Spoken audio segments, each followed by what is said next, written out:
Fãs da F1, nesse vídeo eu vou dar uma bela extrapolada no exercício de imaginação de realidades alternativas e imaginar como seria uma disputa de pole position entre o Ayrton Senna de 1988 e o Max Verstappen de 2024.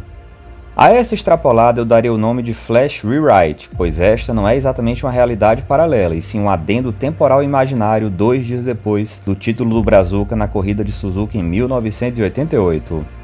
Então vem ver isso tudo aqui comigo!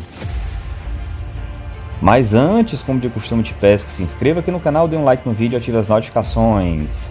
Sem mais nenhuma delonga, vamos dar início a como tudo aconteceu.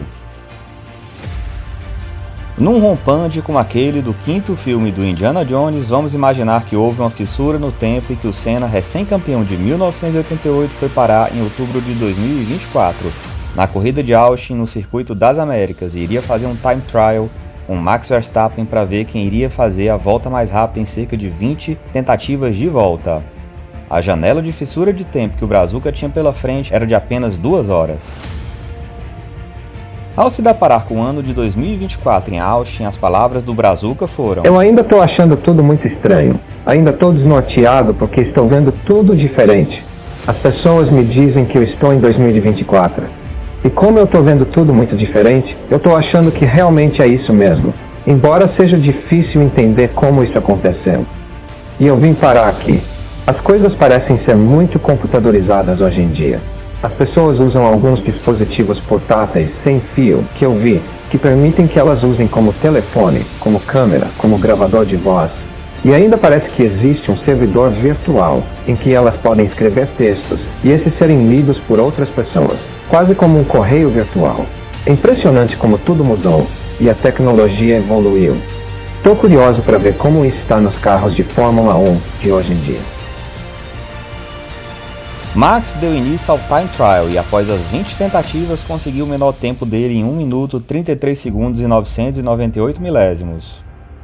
Nas 20 tentativas do Brazuca de fazer a volta mais rápida, ele utilizou as 3 primeiras voltas para entender o carro e o circuito, e as seguintes para testar alternativas na pilotagem e buscar a melhor delas naquela situação.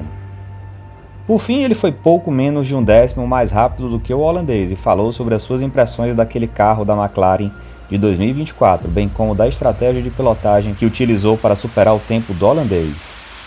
"Nossa, tudo é muito diferente. Não só os carros, como também o capacete. Nessas primeiras voltas que eu dei aqui, a primeira coisa que me chamou a atenção foi como a segurança melhorou nos carros de Fórmula 1. Hoje em dia, eles são muito, mas muito mais seguros do que eram em 1988 e muito mais fáceis de guiar. O grip é bem maior, o que torna os carros muito mais estáveis do que em 88. O câmbio continua sendo manual, mas agora a gente passa as marchas apertando um botão no volante. E isso diminui muito as chances de quebras de câmbio e de a gente se lesionar durante a corrida. Eu notei algumas coisas muito curiosas, como esse DRS, e eu observei que eu posso utilizá-lo inclusive nas curvas, sem perder o controle do carro. Basta que eu sincronize bem a pisada no acelerador e no freio, com a ativação e desativação do DRS em uma velocidade específica.